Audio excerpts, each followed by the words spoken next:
Estamos estudando, para quem não sabe ainda, a história da igreja, acho que a maioria sabe, e nós não conseguimos terminar completamente o terceiro período, que vai do ano 1000 ao ano 1500, porque faltou só o finalzinho, que é o fechamento da Idade Média, o ocaso da Idade Média, né? O declínio da Idade Média, o fim da Idade Média. Isso a gente não tratou. É bem rapidinho, é só para a gente dizer o que vai acontecer e por que o mundo vai mudar. Por que vai deixar de ser Idade Média, certo? Isso é interessante a gente falar, porque tem influência sim na chegada da Reforma. Deus usa até mesmo a cultura, o mundo secular ele usa para levar a sua igreja numa determinada direção. Isso nós vamos ver agora. Então, vamos tratar disso primeiro, depois a gente passa para a última parte, então, dos últimos 500 anos. Vamos falar do ocaso da Idade Média. Gente, a Idade Média é uma das coisas que talvez vocês tenham percebido, e que é uma coisa única sobre a Idade Média, isso nunca aconteceu, a não ser na Idade Média, é o que se chama de síntese da Idade Média. Síntese. Tudo é unido. Na Idade Média, tudo é uma coisa só. A teologia e o conhecimento humano andam juntos. A cultura anda junto com a igreja. O governo anda junto com a igreja, que anda junto com o cristianismo. Tudo está unificado. Tudo em torno do cristianismo. Então isso é o que é chamado de síntese da Idade Média. Isso aí aconteceu só uma vez na história, só na Idade Média, e eu acho que não vai acontecer nunca mais. Essa união de tudo, certo? Claro que Deus tinha algum propósito com isso, que é difícil para a gente imaginar qual seja, mas algum propósito ele tinha. Outra coisa que também a gente percebe, que vocês já perceberam no nosso estudo, é que Deus confinou o cristianismo na Europa. O que ele queria com isso?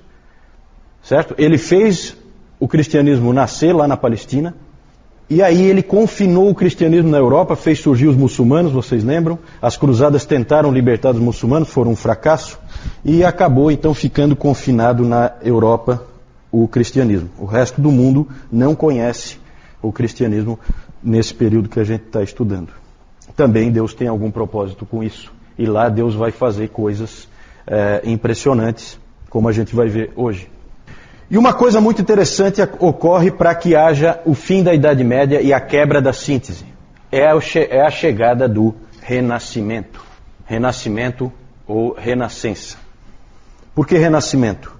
Porque as pessoas daquela época, no final do século, lá pelo século XIV, XV, as pessoas começaram a perceber que o ser humano tinha perdido alguma coisa. Que na antiguidade havia muita coisa boa que se perdeu durante a Idade Média. E que havia a necessidade de voltar àqueles tempos gloriosos, de pelo menos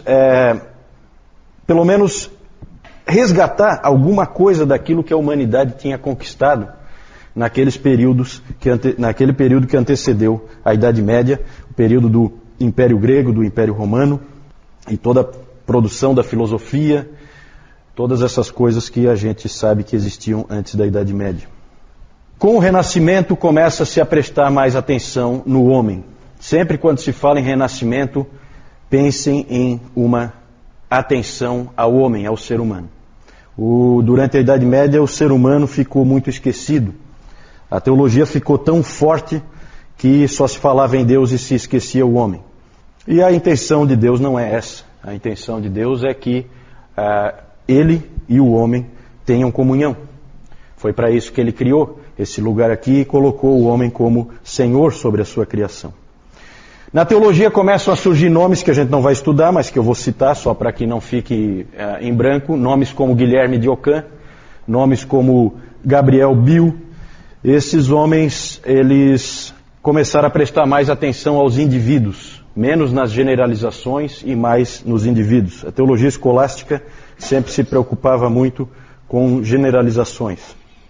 Essa época da Renascença, nós já vimos isso no domingo passado, era uma época de crise na igreja, certo? Nós vimos que houve lá o cativeiro babilônico da igreja, em que o Papa foi para Avignon e era controlado pelo rei da França. Nós vimos que chegou a ter 2 papas, nós vimos que chegou a ter 3 papas, nós vimos o baixo nível moral, teológico, o baixo nível em todos os sentidos do papado e de toda a estrutura da igreja. Então era um momento de igreja em crise, muitos absurdos acontecendo. se dizia que havia falha em reformar a cabeça e os membros. Então havia uma preocupação muito grande em reforma, porque a igreja estava totalmente destruída. É como uma casa caindo aos pedaços, que você vê que há necessidade de uma reforma, mas que às vezes está tão mal que você não sabe nem como fazer essa reforma. E era mais ou menos assim que a igreja estava. As pessoas sabiam que precisava de reforma na cabeça e nos membros, ou seja, no clero, na liderança e também nas pessoas que faziam parte da igreja. A vida diária era uma vida terrível. O século XIV é um século terrível. As pessoas viviam em meio a guerras, como a Guerra dos 100 Anos entre Inglaterra e França, viviam em meio à peste, né? É a era das pestes, que vocês já devem ter visto em filmes, as pessoas morrendo. Na peste negra morreu metade da população da Europa. E o Stephen Osment, ele disse o seguinte: como nunca antes, nem mesmo durante o colapso do Império Romano, o povo ocidental andava pelo vale da sombra da morte. É uma época de desespero, é uma época em que você não tem perspectiva nenhuma de vida, uma época realmente muito ruim, período terrível, e a vida não fazia nenhum sentido. E ali, nesse contexto, então, surgiu o Renascimento. Ele começou na Itália, no século XIV, se fortaleceu no século XV e foi para o norte, mais ao norte da Itália, no século XVI. Exatamente mais ao norte da Itália e no século XVI que nós vamos ter a Reforma. Então o Renascimento ele tem ligação com a Reforma e nós vamos ver isso com bastante clareza hoje.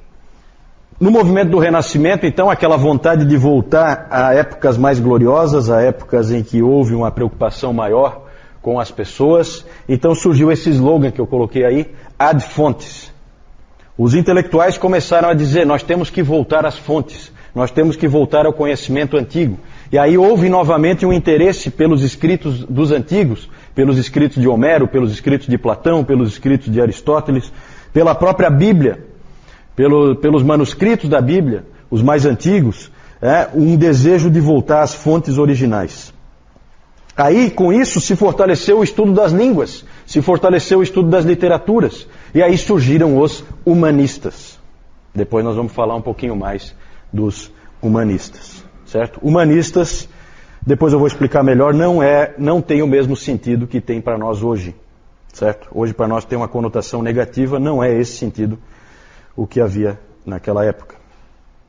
Também passou a haver um interesse maior na retórica, na beleza da linguagem, de novo um interesse em escrever de uma maneira mais bonita, mais atraente, não aquela coisa morta do escolasticismo que nós vimos no domingo passado.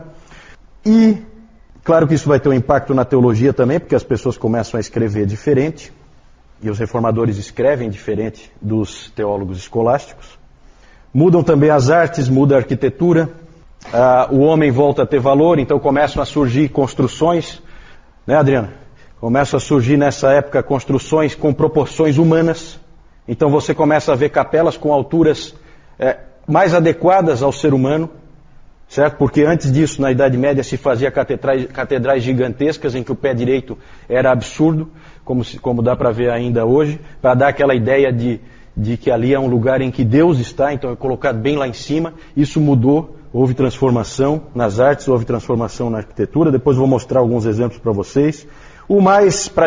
O exemplo melhor para a gente fixar é a estátua de Davi do Michelangelo. Porque o que o Michelangelo fez quando ele fez aquela estátua de Davi? Ele fez um homem com uma cabeça e mãos desproporcionais. Claramente desproporcionais. Isso é proposital. Certo? Por quê? Porque ali há o quê? A valorização, novamente, do ser humano. No seu intelecto e na sua capacidade de produzir. Certo? Não pensemos, como algumas pessoas pensam, que os humanistas e que o renascentismo era anti-Deus. Ele não é anti-Deus. Ele é a favor do homem. Ele não é contra Deus. Certo? Algumas pessoas elas confundem o renascimento com o iluminismo. O iluminismo, esse sim, esse a gente pode dizer que foi um movimento contra Deus. O renascimento, não. Vamos ver aí algumas ilustrações. Na Idade Média, por causa do clima que as pessoas tinham, a arte era comumente assim, ó. Muitos esqueletos, era comum ter a dança da morte. Por quê? Porque era a época da peste. Ali uma foice, né, para ceifar vidas. Então só pela arte você já tem uma ideia de qual era o clima dessa época, antes de vir o Renascimento. Com o Renascimento muda bastante. Tenho aí, eu não entendo de arte, mas a gente conhece, né, algumas obras renascentistas. Ali em cima então o Michelangelo, né, uma figura dele aí. Ali é o que eu falei no domingo passado, né, que o Michelangelo, quando pintou isso aqui na Capela Sistina, que é a pintura do julgamento final, o único livro que ele tinha com ele era os Sermões do Savonarola. Então se diz que essa pintura é uma pintura com influência de Savonarola. Ali é interessante, não dá para vocês verem aí, mas sempre tem esses fatos pitorescos, né? Aqui embaixo é São Bartolomeu, e ele está segurando a faca com a qual ele foi martirizado, e na outra mão, aqui no colo dele, ele está segurando a pele dele, que foi arrancada dele, e o Michelangelo colocou a cara dele na pele ali. Então os artistas faziam esse tipo de coisa, né? É interessante. Aqui então a estátua de Davi, eu tinha uma foto melhor, mas essa aqui é interessante. Ah, não deu para ver, né? Que pena. Aqui no cantinho, acabou meio coberto ali, aqui no cantinho tem a cabeça de uma pessoa. Só para vocês terem uma ideia da proporção. Aqui só aparece a cabeça dela, para vocês terem uma ideia da proporção. É enorme essa estátua, gigantesca. E vocês veem que a cabeça dele e as mãos são desproporcionais em relação ao corpo. Bem maiores, bem fora de proporção. Isso é proposital. Claro que quando se fala em Renascença não se pode nunca deixar de falar de Leonardo da Vinci. E aí vocês veem de novo a valorização do ser humano. O homem como é que é o nome desse homem aí, que me ajuda? Vitruviano. Obrigado. O homem vitruviano, exatamente. Porque ele usou nesse homem aqui, o Da Vinci, ele usou as proporções que o Vitrúvio tinha dito como as ideais do ser humano, né? A Mona Lisa, que todo mundo conhece, o quadro da Última Ceia, né? Nessa época, só para vocês terem uma ideia do impacto dessa época, com a Renascença começa-se a pintar as pessoas como elas são. Isso não acontecia antes. As pessoas passaram a ser retratadas. Então hoje quando a gente tem a fotografia em que a gente vê como uma pessoa era, a gente tem muito a dever para a Renascença, porque na Renascença surgiu essa ideia, não, vou pintar o indivíduo como ele realmente é. E aí ele fica ali e tal, o pintor vai e pinta como ele é. Então daqui para frente as figuras que a gente vê são como a pessoa era realmente, diferente das figuras que a gente viu até agora, que eram mera imaginação, né? Então é isso. O Renascimento é importante, nós vamos voltar um pouco nele, agora quando a gente vai falar da Reforma e da Igreja Moderna.